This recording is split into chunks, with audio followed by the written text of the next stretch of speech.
ओम श्री विष्णवे नमः। आप सभी का दिन शुभ और मंगलमय हो। आज वैशाख मास के शुक्ल पक्ष की चतुर्थी तिथि है। दिनांक है 20 अप्रैल और दिन है सोमवार। आज का वैशाख मास का अध्याय प्रारंभ करने से पहले आपको सुनाते हैं भगवान गणेश जी की कथा। प्रेम से बोलिए गणेश जी महाराज की जय। एक छोटे से गांव में गणपति भट्ट नाम के एक ब्राह्मण रहते थे। वह वेदों और पुराणों के अच्छे ज्ञाता थे। गणपति भट्ट को लगता था कि पर ब्रह्मा भगवान का स्वरूप गणेश जी के जैसा ही है और उनके दर्शन मात्र से ही मुक्ति प्राप्त हो जाती है। तो वे गणेश जी भगवान के परम भक्त थे।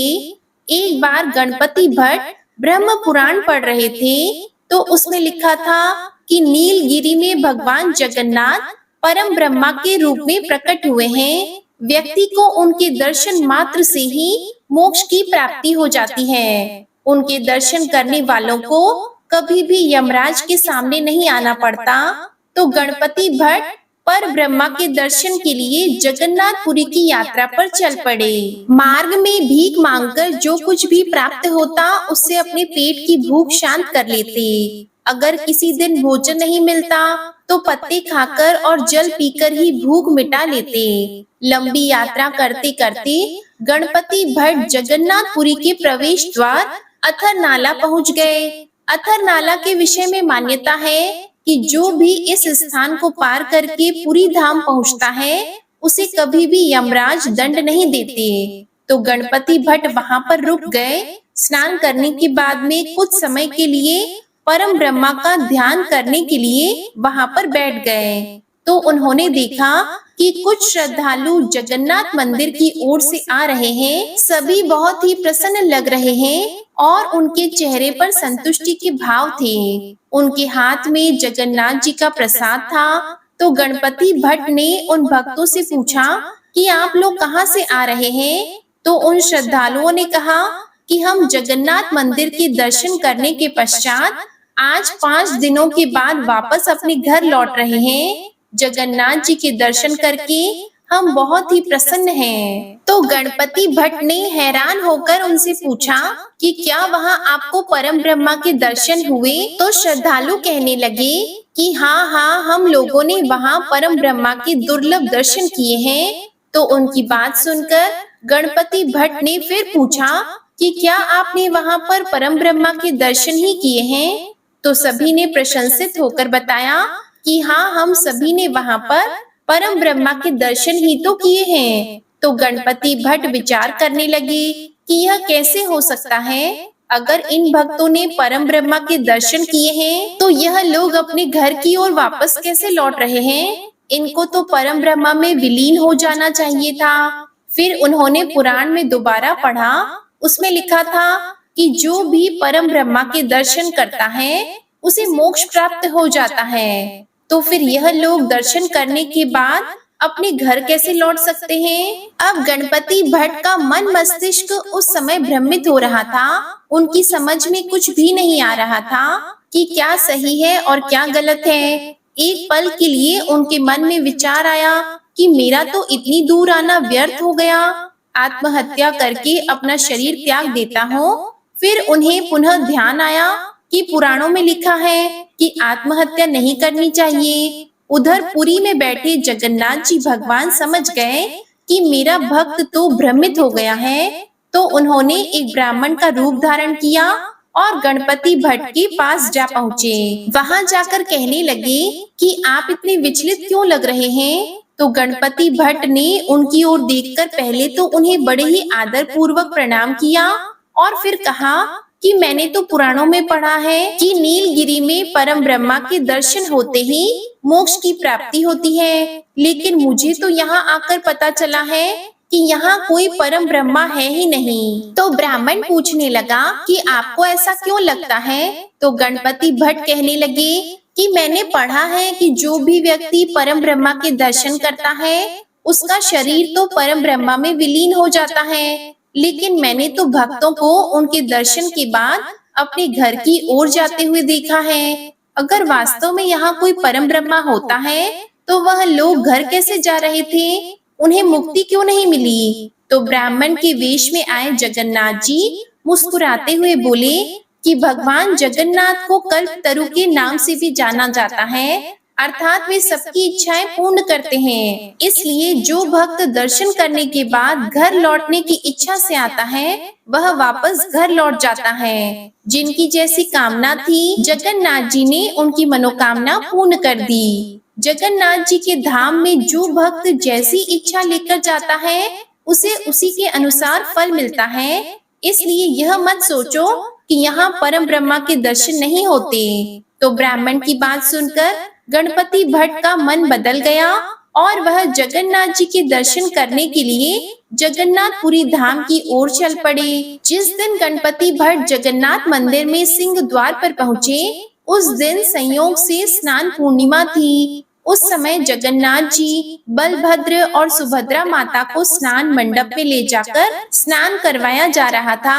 हजारों की संख्या में भक्त अपने देवता के दर्शन करने के लिए वहां पर आए हुए थे। तो गणपति भट्ट ने भी वहां जगन्नाथ जी के दर्शन किए। गणपति भट्ट का दृढ़ विश्वास गणेश जी पर था। उनका विश्वास था कि परम ब्रह्मा का चेहरा गणेश जी जैसा है। जब उनको जगन्नाथ जी का चेहरा गणेश जी जैसा दिखाई नहीं दिया तो वे उनको बिना प्रणाम किए निराश होकर लौट आए। अपने भक्त को निराश होकर जगन्नाथ जी भगवान कैसे जाने देते? तो जगन्नाथ भगवान ने उसी रात राजा के एक सेवक को सपने में दर्शन दिए। जगन्नाथ जी भगवान कहने लगे कि मेरा भक्त इतनी दूर से मेरे दर्शन के लिए आया था, लेकिन मेरा चेहरा गणेश जी जैसा नहीं था, तो वह निराश होकर लौट रहा है। इसलिए तुम तुरंत जाओ और उसे वापस बुलाकर लाओ और उससे बोलो कि वापस आकर गणेश जी मुख के दर्शन करें। तो यह सुनकर राजा का सेवक तुरंत उठा और गणपति भट्ट को ढूंढने के लिए चल पड़ा।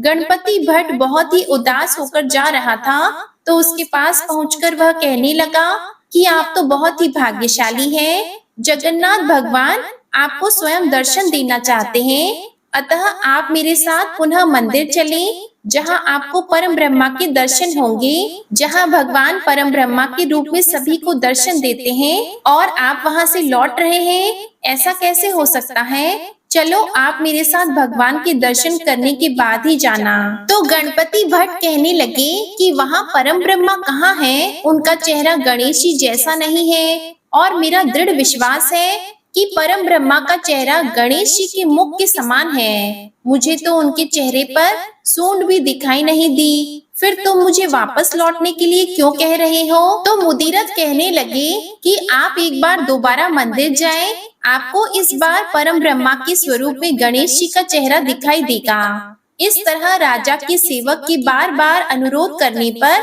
गणपति भट्ट पुनः मंदिर में गए। इस बार उन्हें भगवान जगन्नाथ और बलभद्र के चेहरे पर एक बड़ी सूंड और सुंदर दंत के दर्शन हुए। तो जिसे देखकर गणपति भट्ट ने प्रसन्न होकर उनकी स्तुति की। गणपति भट्ट परम ब्रह्मा के ध्यान में लीन होकर पृथ्वी पर गिर पड़े और उनकी आत्मा प्रभु में विलीन हो गई। वहां पर उपस्थित भक्त इस बात के प्रत्यक्षदर्शी बने। कहा जाता है कि उसके पश्चात से ही स्नान पूर्णिमा के दिन जगन्नाथ जी का हाथी वेश या फिर गजानन वेश बनाया जाता है। तो यह थी गणेश जी के परम भक्त की कहानी। प्रेम से बोलिए गणेश भगवान की जय। अब आपको सुनाते हैं भगवान शिव की एक बहुत ही सुंदर कथा। यह लगभग 100 साल पहले की बात है।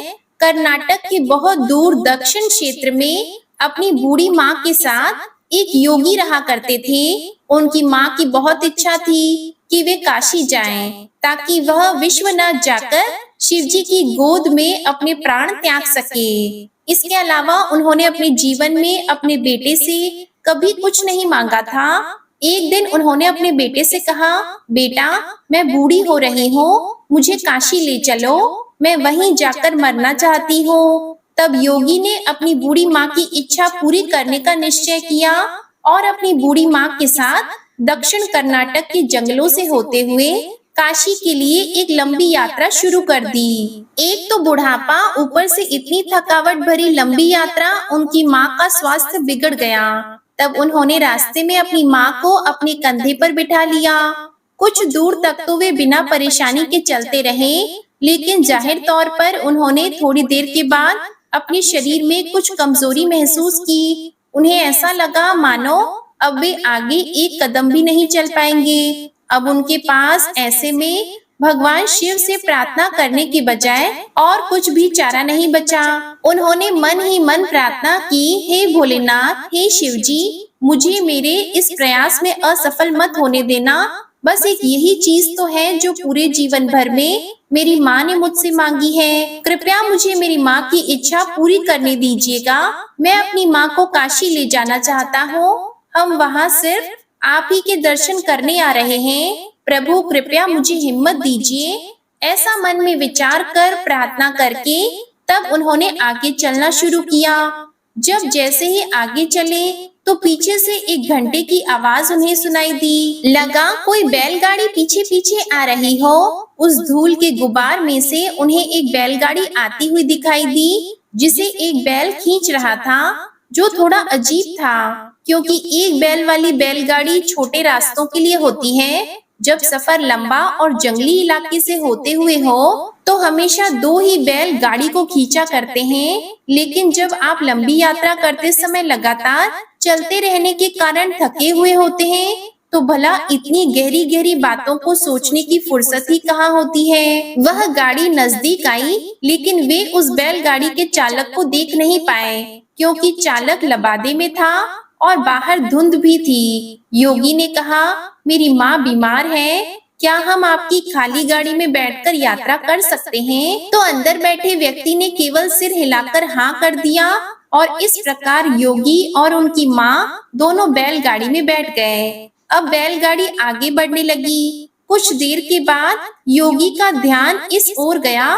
कि जंगली रास्ता होने के बाद भी बैलगाड़ी बहुत ही आसानी से उस रास्ते पर आगे बढ़ रही थी। रास्ते में कहीं भी जंगली भयानक जीव जंतुओं का कोई भय ही नहीं था। तब उन्होंने नीचे देखा तो लगा कि पहिए तो घूम ही नहीं रहे, वे रुके हुए थे और बैलगाड़ी लगातार आगे बढ़ रही थी, मानो हवा में तैर रही हो। तब उन्होंने बैल की तरफ देखा तो पाया कि बैल भी बैठा हुआ है और बैलगाड़ी चलती जा रही थी। अब उन्होंने मुड़कर चालक की ओर देखा तो वहाँ पर उन्होंने महसूस किया कि चालक की बजाय तो वहाँ पर सिर्फ लबादा ही था, सिर्फ लिबास ही था। अब योगी ने अपनी माँ की ओर देखा तो माँ ने कहा, अरे पागल, हम पहुँच गए काशी, अब कहीं और जाने की जरूरत ही नहीं है, यही तो वह जगह है, बस अब मुझे जाने दो। ऐसा कहते ही योगी की बूढ़ी माँ ने अपना शरीर छोड़ दिया।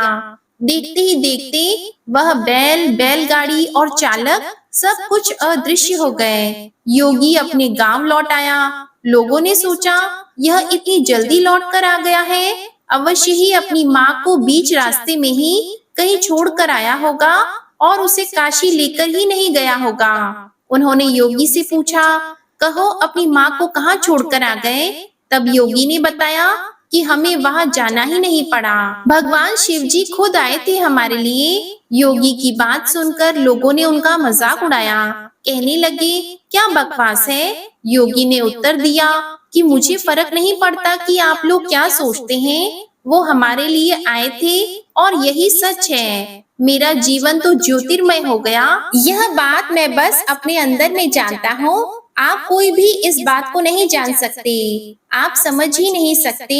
तब उन्होंने पूछा, ठीक है, हमें कुछ ऐसा दिखाओ कि हम मान सकें कि तुमने सच में शिव जी को देखा है और वे सच में तुम्हारे लिए ही आए थे।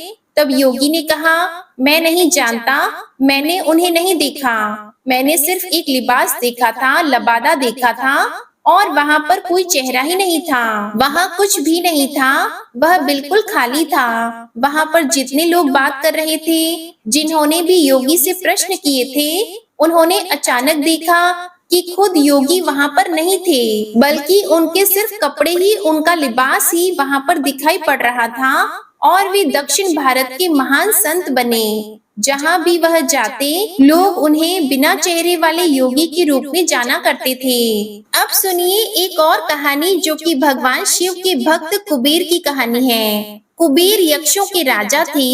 यक्ष बीच का जीवन होते हैं, वे ना यहाँ के जीवन में होते हैं और ना ही वह पूरी तरह से जीवन के बाद वाली स्थिति में होते हैं। कहानी कुछ इस प्रकार है कि एक बार रावण ने कुबेर को लंका से निकाल दिया। कुबेर को वहां से जाना पड़ा।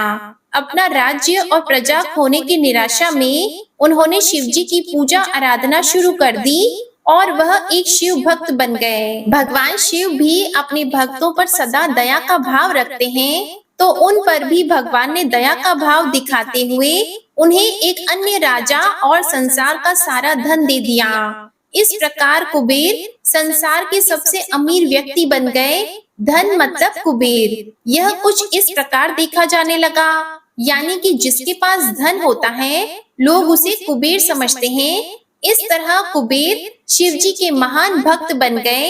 लेकिन जब भक्त को यह लगने लगे कि वह ही सबसे महान भक्त है, तो समझ जाएं कि अब वह भक्त सब कुछ खोने वाला है, क्योंकि जब भी गर्व किसी भक्त के मन में आ जाता है तो भगवान उस गर्व को खंडित करने में, चूर चूर करने में देर भी नहीं लगाते। कुबेर को अब यह लगने लगा था कि वह शिवजी को इतना कुछ अर्पित करते हैं तो वह एक महानतम भक्त हैं, और बेशक शिवजी ने चढ़ावे में से विभूति के अलावा कभी कुछ भी नहीं छुआ।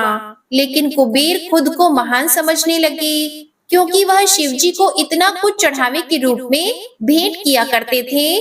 फिर एक दिन कुबेर शिवजी के पास गए और कहने लगे, हे भोलेनाथ, मैं आपके लिए क्या कर सकता हूँ बताइए, मैं आपके लिए कुछ करना चाहता हूँ। तब शिवजी ने कहा, तुम मेरे लिए क्या कर सकते हो? कुछ भी नहीं, क्योंकि मुझे तो किसी भी चीज की आवश्यकता ही नहीं है। मैं ठीक हूँ, किंतु हाँ, मेरा पुत्र गणपति, उन्होंने गणपति की ओर इशारा करते हुए कहा कि मेरा यह पुत्र हमेशा भूखा रहता है, बस इसे अच्छे से भरपेट खिला दो। कुबेर देवता ने सोचा कि यह तो बड़ी सरल बात है। ऐसा कहकर कुबेर गणपति को अपने साथ भोजन कराने के लिए ले गए। उन्होंने गणपति को भोजन कराना शुरू किया।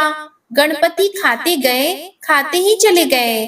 कुबेर ने सैकड़ों रसोइयों की व्यवस्था कर दी। भोजन था कि बार बार कम पड़ जाता।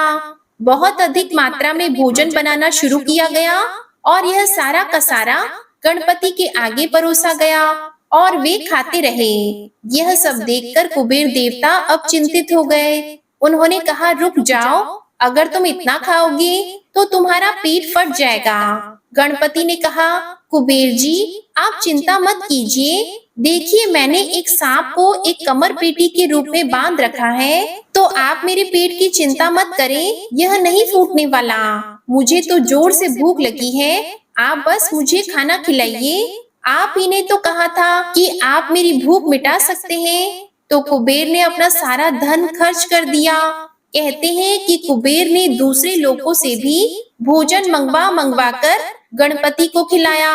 गणपति ने यह सारा भोजन समाप्त करने के बाद भी कहा, मैं तो अभी भी भूखा हूँ, मेरा भोजन कहाँ है? तब कुबेर को अपने विचार के छोटेपन का एहसास हुआ और उसने भगवान शिव के सामने झुकते हुए कहा, भोलेनाथ, मैं समझ गया, मेरा धन आपके सामने एक तिनके के बराबर भी नहीं। जो आपने मुझे दिया उसी का कुछ अंश आपको वापस देकर मैंने खुद को एक महान भक्त समझने की गलती की थी। हे भगवान, मुझे क्षमा कीजिए। तो इस प्रकार भोलेनाथ ने अपने ही भक्त को पहले सब कुछ दिया, और जब उस भक्त के मन में अहंकार आ गया तो उसी अहंकार को दूर करने के लिए, खत्म करने के लिए उन्होंने यह लीला रची, ताकि उनका भक्त सही रास्ते पर आ जाए। भगवान इसी प्रकार हमारी सहायता करते हैं। भगवान हमारे मन की हर बात जान लेते हैं। भगवान तो अंतर्यामी है, इसलिए जब मन में भक्ति हो तो गर्व कभी नहीं करना चाहिए। प्रेम से बोलिए भगवान भोलेनाथ जी की जय। अब सुनिए आज का वैशाख मास महात्म्य का अध्याय।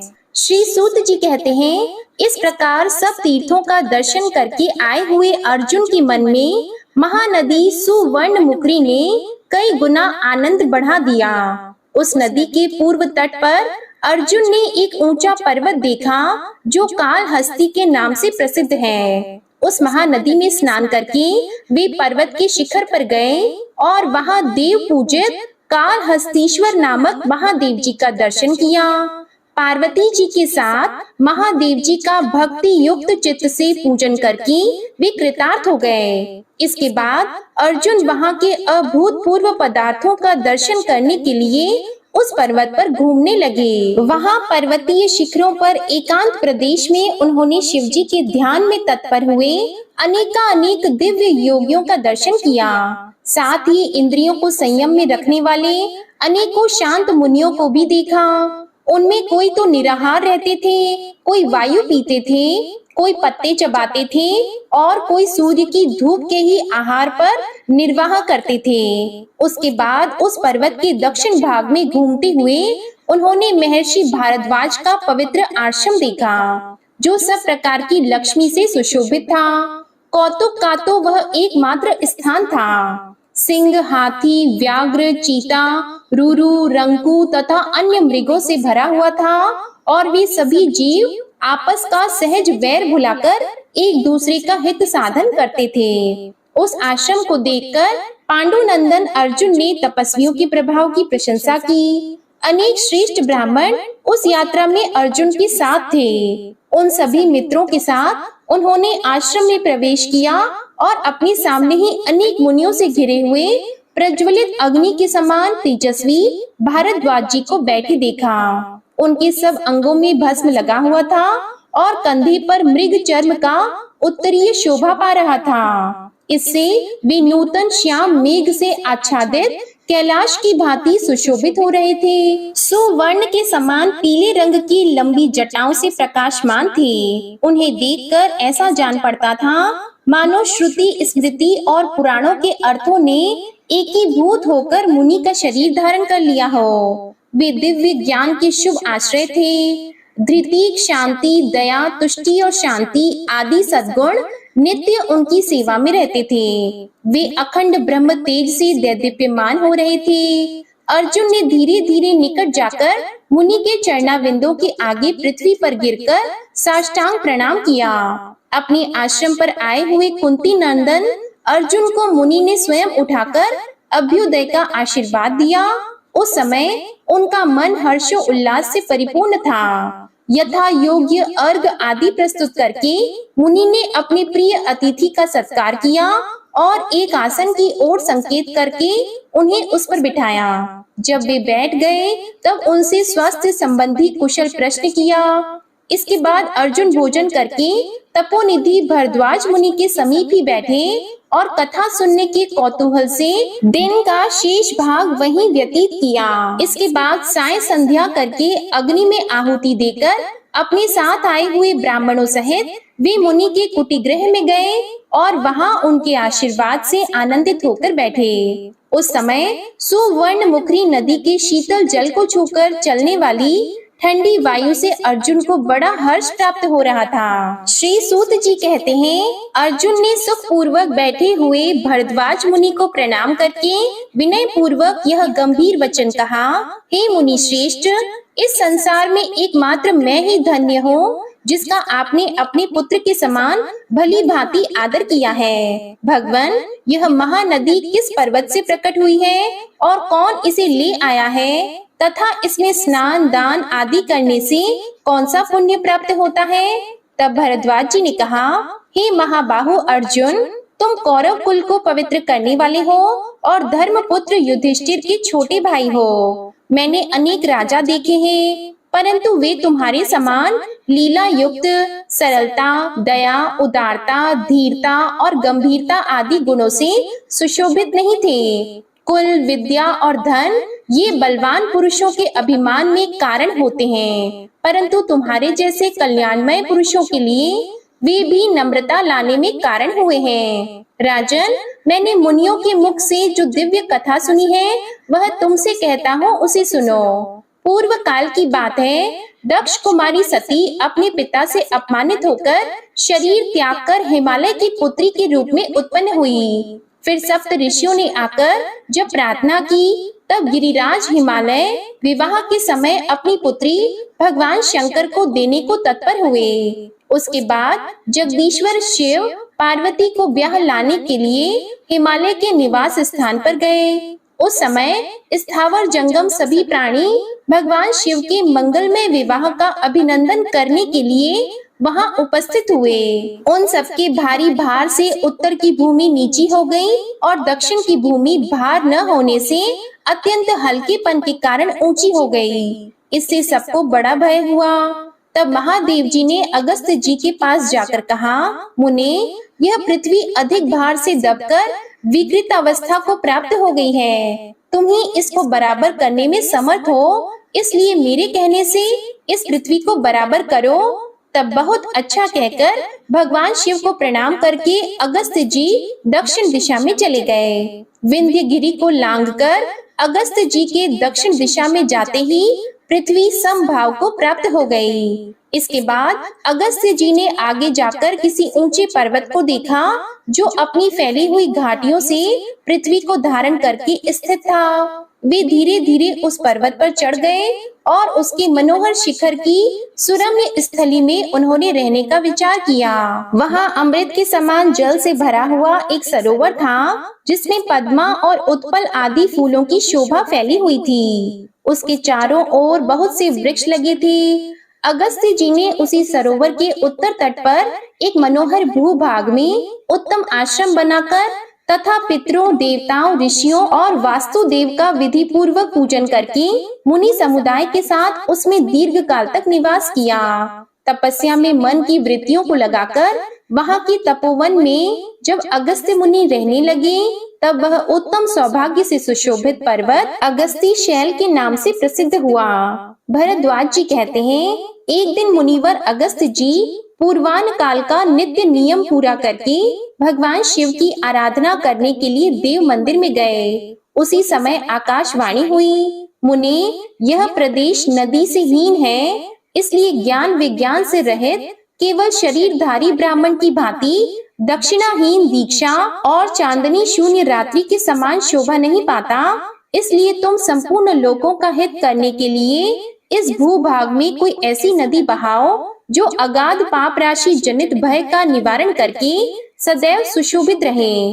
मुनिवर, देव समुदाय की यही प्रार्थना है जो सबके लिए हितकर है। इस आकाशवाणी को सुनकर ब्रह्मर्षि अगस्त्य जी क्षण भर कुछ विचार करते रहे। इसके बाद देव पूजन समाप्त करके वे बाहर वेदी पर बैठे। उनके आश्रम पर जितने मुनि थे उन सबको उन्होंने बुलवाया और आकाशवाणी की कही हुई बात कह सुनाई। तब मुनियों ने अगस्त्य जी को प्रणाम करके कहा, महर्षि, आपके हुंकार मात्र से राजा नहुष देवताओं के साम्राज्य से नीचे गिर गए और सर्प योनि को प्राप्त हुए, जिसने संपूर्ण भूमंडल को घेर रखा है और जो अपनी उत्ताल तरंगों से आकाश को भी ताड़ित करता है। ऐसे महासागर को भी आपने अपने चुल्लू में रख लिया। विंध्य पर्वत भगवान सूर्य का मार्ग रोकने के लिए तत्पर हुआ था, परंतु आपने उसे भी शांत कर दिया। इन सबसे बढ़कर आश्चर्य की बात और क्या हो सकती है। महामुनि, तीनों लोकों में हम सब लोग कृतार्थ हैं जो कि आपसे सनात होकर आपके इस आश्रम में निवास करते हैं। यह प्रदेश दक्षिण दिशा में वर्णनीय है और समस्त वस्तुओं से परिपूर्ण है, तो भी बहुत दूर तक यहाँ कोई नदी नहीं है, इसलिए यह शोभा नहीं पाता। हे अनग, कब ऐसा शुभ अवसर प्राप्त होगा जब हम इस देश में आपके द्वारा बहाई हुई किसी महानदी में स्नान करके कृतार्थता का अनुभव करेंगे। हमारी भी प्रार्थना है कि आप यहाँ सबको शरण देने वाली किसी सर्वश्रेष्ठ विश्व वंद्य नदी को निश्चय ही ले आने के लिए प्रयत्न कीजिए। तब मुनीश्वरों की आज्ञा लेकर देवताओं तथा भगवान शिव की विशेष पूजा करके मुनि ने महान क्लेशमय दुस्सह व्रत को अंगीकार किया और बड़े यत्न से भारी तपस्या प्रारंभ की। गर्मी में पंचाग्नि का ताप सहन किया, वर्षा में आंधी पानी और विद्युत का सामना किया तथा सर्दी में गले तक पानी में खड़े होकर जप ध्यान करते रहे। इसके बाद मन की वृत्तियों को रोककर निराहार रहकर इंद्रियों को काबू में करके वे पत्थर की भांति स्थिर हो गए। उस समय उन्हें बाहर की बातों का कुछ भी भान नहीं होता था। इसके बाद तपस्या में लगे हुए अगस्त्य जी के आगे ब्रह्मा जी प्रकट हुए।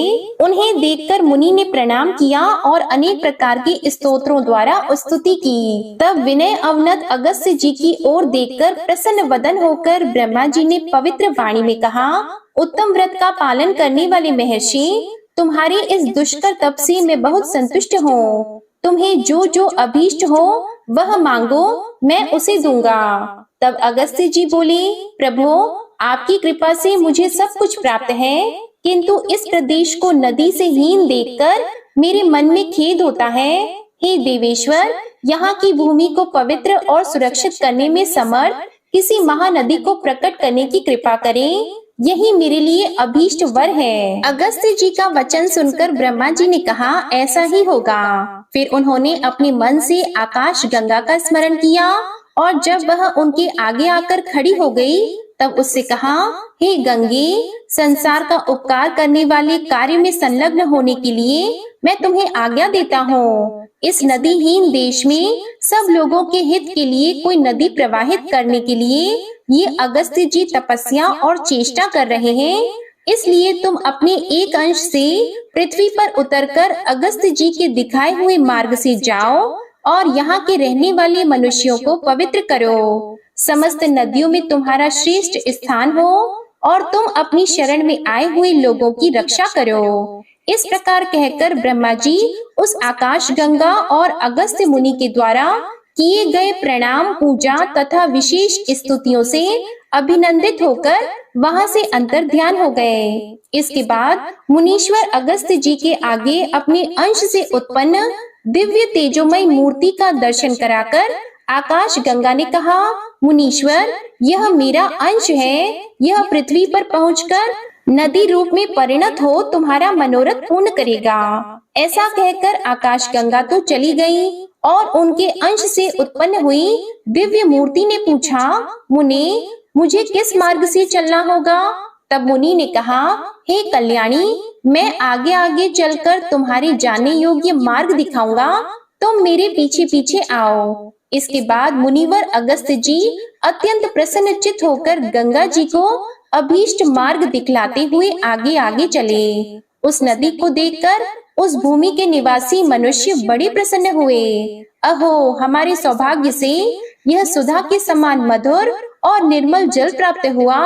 ऐसा कहते हुए वे अत्यंत प्रसन्न हो गए। उस समय ब्रह्मा जी की आज्ञा से सब देवताओं के सुनते हुए वायुदेव ने कहा, यह नदी लोगों के सौभाग्य से सुवर्ण की भांति प्राप्त हुई है तथा महर्षि अगस्त्य जी के द्वारा इस पृथ्वी पर लाई जाने पर अपनी कलकल ध्वनि से संपूर्ण दिशाओं को मुखरित कर रही है। इसलिए यह सुवर्ण मुखरी के नाम से प्रसिद्ध होगी तथा मोक्ष संपत्ति प्रदान करने वाले अपने तेज से संपूर्ण लोकों द्वारा प्रशंसित होगी। इस प्रकार यह दिव्य नदी स्नान पान आदि की व्यवस्था से सब मनुष्यों को सुख पहुंचाती हुई इस पृथ्वी पर प्रतिष्ठित हुई। जो रोगों से पीड़ित और अधिक व्याकुल मनुष्य हैं, उन सबके रोगों का निवारण करके उन्हें स्वस्थ बना देने वाला एकमात्र सुवर्ण मुखरी का जल है। हे अर्जुन, वह नदी कीचड़ से रहित, अत्यंत निर्मल, पाप नाशक,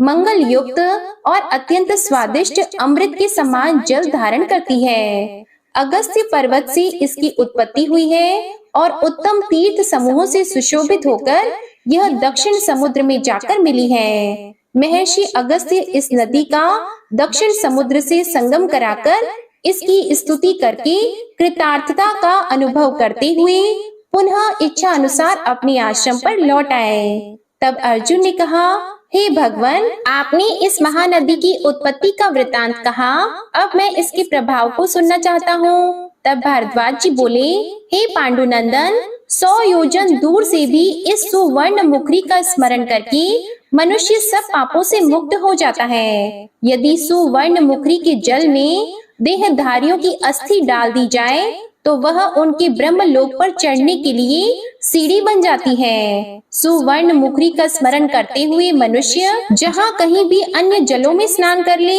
तो उन्हें उत्तम पद की प्राप्ति होती है। इंद्र आदि देवता सुवर्ण मुखरी नदी में स्नान करने के लिए ललचाए हुए मन से मनुष्य शरीर को ही प्राप्त करना चाहते हैं। यदि तोला भर भी सुवर्ण मुखरी नदी का जल पी लिया जाए तो वह देहधारियों के पर्वत समान पापों का भी शीघ्र नाश कर देता है। देवताओं में श्री विष्णु, नक्षत्रों में चंद्रमा, मनुष्यों में राजा, वृक्षों में कल्प वृक्ष, महाभूतों में आकाश, समस्त शक्तियों में माया शक्ति, मंत्रों में गायत्री मंत्र, देवताओं के अस्त्र शस्त्रों में वज्र, तत्वों में आत्म तत्व, यजुर्वेद के मंत्रों में रुद्र अष्टध्यायी, नागों में शेषनाग, पर्वतों में हिमालय, क्षेत्रों में वराह क्षेत्र तथा इंद्रियों में मन की समान संपूर्ण नदियों में सुवर्ण मुखरी नदी श्रेष्ठ है। अगस्त्य पर्वत से प्रकट होकर दक्षिण समुद्र में मिलने वाली और सब पापों का नाश करने वाली तुम स्वर्ण मुखरी नदी की मैं शरण लेता हूँ। हे जगदम्बे, बड़े बड़े पातकों से दग्ध हुए अपने इस शरीर को मैं तुम्हारे जल से धोता हूँ, मुझे कल्याण से युक्त करो। इन दो सूक्तों का भली भांति उच्चारण करके जो मनुष्य नियम पूर्वक सुवर्ण मुखरी के जल में स्नान करता है वह शुद्ध होकर आनंद का भागी होता है। हे कुंती नंदन, चंद्र ग्रहण और सूर्य ग्रहण के समय सुवर्ण मुखरी के तट पर किया हुआ स्नान, दान आदि अनंत फल की प्राप्ति कराने वाला होता है। संक्रांति, अयन तथा व्यतिपात के दिन सुवर्ण मुखरी नदी में किया हुआ स्नान मनुष्य का उद्धार कर देता है। सुवर्ण मुखरी के जल में स्नान करके मनुष्य दुःस्वप्न के विघ्न से तथा ग्रहों के दुष्ट स्थान में रहने से प्राप्त होने वाले पाप ताप से तर जाता है। सुवर्ण मुखरी के तट पर किया हुआ जप, होम, तप, दान, श्राद्ध और देव पूजन 100 गुना फल देने वाला होता है। हे अर्जुन, इस प्रकार तुमसे महानदी सुवर्ण मुखरी की उत्पत्ति और प्रभाव का भली भांति वर्णन किया गया। अब आगे और क्या सुनना चाहते हो? तो इसके बाद अर्जुन ने जो कुछ भी भरद्वाज जी से पूछा इसका वृतांत आप अगले अध्याय में सुनेंगे। प्रिय भक्त जनों, अब आपको सुनाते हैं श्री धर्मराज जी की संपूर्ण कथा। तो आप सभी भक्त जन इस कथा को पूरा अवश्य सुनिएगा। एक समय की बात है कि नैमिषारण्य तीर्थ में सूत जी, शौनक जी आदि 88,000 ऋषिगण परम श्रद्धा के साथ पुराणों के ज्ञाता श्री सूत जी महाराज से पूछने लगे, हे भगवान, हम आपके मुखारविंद से धर्मराज जी की कथा और उसका विधान तथा महात्म्य सुनना चाहते हैं, तो आप हमें कृपा करके यही सुनाइए। तो श्री सूत जी बोले कि हे ऋषियों, आज आप लोगों ने मुझसे मनुष्यों के कल्याण की कामना से यह सब कुछ पूछा है, अतः आज मैं आप लोगों को धर्मराज जी की कथा सुनाता हूँ। जिस तरह मनुष्य सारे तीर्थ, व्रत और नाना प्रकार का दान करने वाला मनुष्य उद्यापन को किए बिना सुख का भागी नहीं हो सकता, इस विषय में आप लोगों को इस लोक में सुख और आगे स्वर्ग लोक की प्राप्ति के लिए धर्मराज जी की श्रेष्ठ कथा कहूँगा। आप लोग विश्वास रखकर ध्यान पूर्वक सुने। पूर्व काल की बात है कि राजा बब्रुवाहन महोदयपुर में राज्य करता था। वह राजा बड़ा धर्मात्मा, दयालु तथा गौ ब्राह्मण और भक्त पूजक था। उसके राज्य में हरिदास विष्णु सेवक बड़ा तेजस्वी था। तदनुसार उसकी पत्नी श्री भगवान की भक्त और पतिव्रता नारी थी। उसने प्राय सभी प्रसिद्ध देवताओं के लिए व्रत किए, परंतु उसने धर्मराज प्रभु की कभी भी सेवा नहीं की, ना ही कथा सुनी और ना ही कोई दान धर्म किया। पर वह बाकी सारे नियम धर्म रखती थी। जन्माष्टमी, महाशिवरात्रि, शिवजी के सभी व्रत किया करती थी। बड़े ही श्रद्धा भाव से एकादशी का व्रत भी करती थी और द्वादशी के दिन यथासंभव दान दक्षिणा भी देती थी। अतिथि सेवा से वह कभी भी विमुख नहीं होती थी। इस प्रकार वह धर्म परायण वृद्धा अवस्था में मृत्यु को प्राप्त हो गई। धर्म परायण के प्रभाव से यम के दूत उसे आदर पूर्वक धर्मराज के पुर को ले गए। दक्षिण दिशा में पृथ्वी से कुछ ऊपर अंतरिक्ष में धर्मराज का बड़ा भारी नगर है, जो कि पापी लोगों को भय देने वाला है। धर्मराज का पुर 1000 योजन का है। वह चौकोर है तथा उसके 4 द्वार हैं और वह नाना प्रकार के यत्नों से शोभायमान। कई मनुष्य जो पुण्य भोगने को गए हैं वहाँ निवास कर रहे हैं। स्थान स्थान पर गीत सुनाई दे रहे हैं और बाजे बज रहे हैं। उस नगर के 7 कोट हैं। उसके बीच में महासुंदर धर्मराज जी का मंदिर है। वह रत्नों से बना हुआ है और अग्नि, बिजली, बाल सूर्य के समान चमक रहा है। उसके दरवाजे की पेड़ियां स्फटिक मणि की है। हीरों की कड़ियों से आंगन चमक रहा है। उसके मध्य में अनुपम सुंदर सिंहासन पर धर्मराज भगवान विराजमान है। उसके पास चित्रगुप्त जी का स्थान है, जो कि मृत प्राणियों के पाप पुण्य का लेखा जोखा रखता है और धर्मराज जी को बताया करता है। यमराज के दूत गुणवती को वहां लेकर चले गए। उनको देखकर वह भयभीत होकर कांपने लगी, नीचे मुख करके खड़ी हो गई। चित्रगुप्त जी ने उनके पूर्व जन्म के किए हुए पाप पुण्य का लेखा जोखा पढ़कर धर्मराज को सुनाया। धर्मराज जी उस गुणवती की हरिहर आदि सभी देवों में तथा अपने पति में भक्ति देखकर बहुत ही प्रसन्न हुए और फिर उसी समय उदास हो गए। गुणवती ने जैसे ही धर्मराज का उदास चेहरा देखा तो निवेदन करने लगी कि हे प्रभु, मैंने मेरी समझ में कोई दुष्कृत्य नहीं किया है, फिर भी आप उदास क्यों हैं? इसका कारण बताइए। तो धर्मराज जी कहने लगे कि हे देवी, तुमने व्रत आदि से सभी देवों को संतुष्ट किया है, परंतु तुमने मेरे नाम से ना तो कोई दान पुण्य किया है और ना ही कथा सुनी है। तो यह सुनकर गुणवती ने कहा कि हे भगवान, मेरा अपराध क्षमा करें, मैं आपकी उपासना नहीं जानती थी। अब आप ही कृपया करके उपाय बताइए जिससे मनुष्य आपकी प्रीति के पात्र बन सके। यदि मैं आपकी भक्ति मार्ग को आपके मुख से सुनो और वापस मृत्यु लोक में जा सकूं और आपको संतुष्ट करने का उपाय करो तो यह मेरा बड़ा ही सौभाग्य होगा। तब धर्मराज जी कहने लगे कि सूर्य भगवान के उत्तरायण में जाते ही जो महापुण्यवर्ती मकर संक्रांति आती है, उस दिन से मेरी पूजा शुरू करनी चाहिए। इस प्रकार साल भर मेरी कथा सुने और मेरी पूजा करें। इसमें कभी भी एक दिन नहीं चूकना चाहिए। आपातकाल आने पर भी मेरे धर्म के इन 10 नियमों का पालन करते रहना चाहिए। धीरज रखना यानी संतुष्ट रहना, अपने मन को वश में रखना और सभी को क्षमा करना, किसी प्रकार का दुष्कर्म नहीं करना, मानसिक और शारीरिक शुद्धि का ध्यान रखना, अपनी इंद्रियों को वश में रखना, बुरे विचारों को अपने मन में न लाना, पूजा पाठ और दान पुण्य करना, व्रत करना और व्रत की कहानी सुनना, सच बोलना और सभी से अच्छा और सच्चा व्यवहार करना, क्रोध ना करना, ये 10 धर्म के लक्षण हैं और मेरी इस कथा को सदा नियम से सुनता रहे या फिर पढ़ता रहे और यथाशक्ति दान पुण्य तथा परोपकार करता रहे।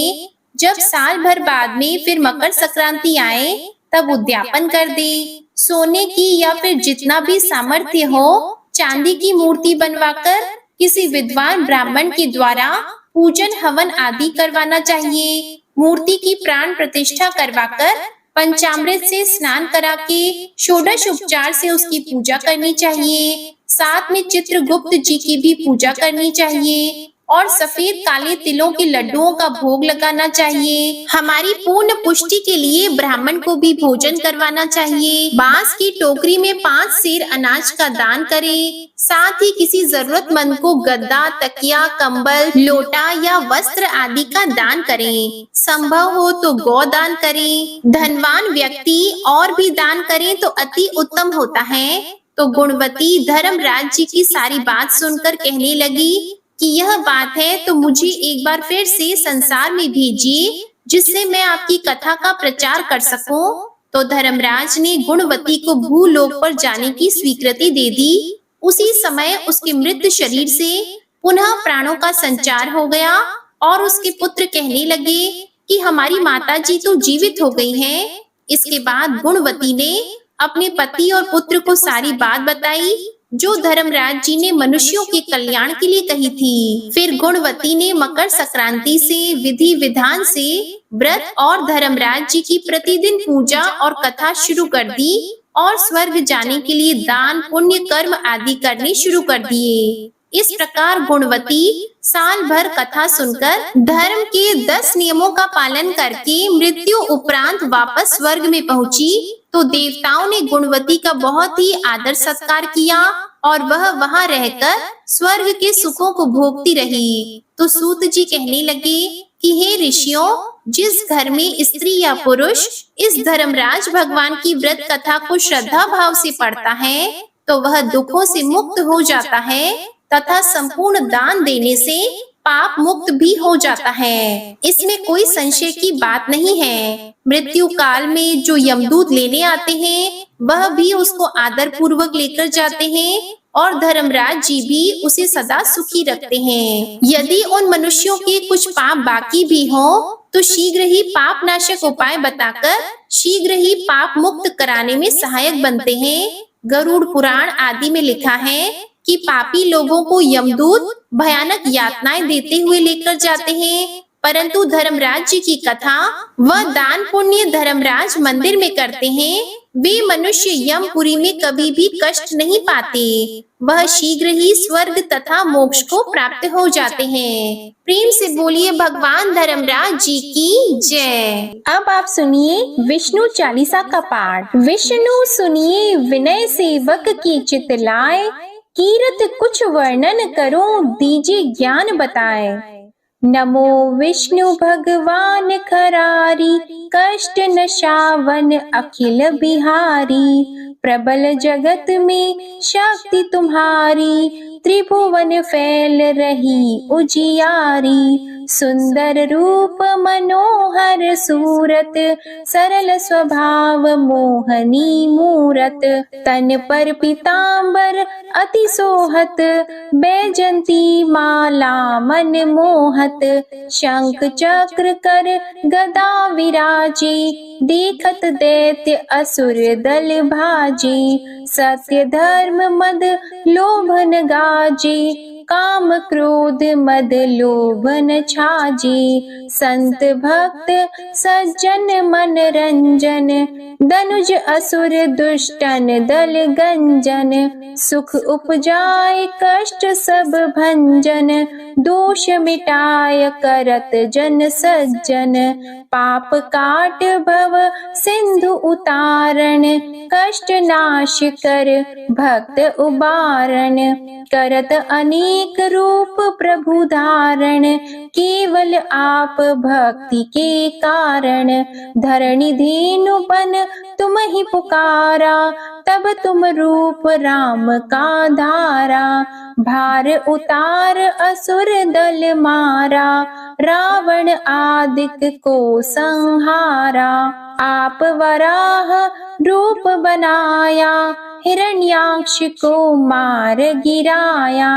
धर्मस्य तन सिंधु बनाया, 14 रत्नन को निकलाया।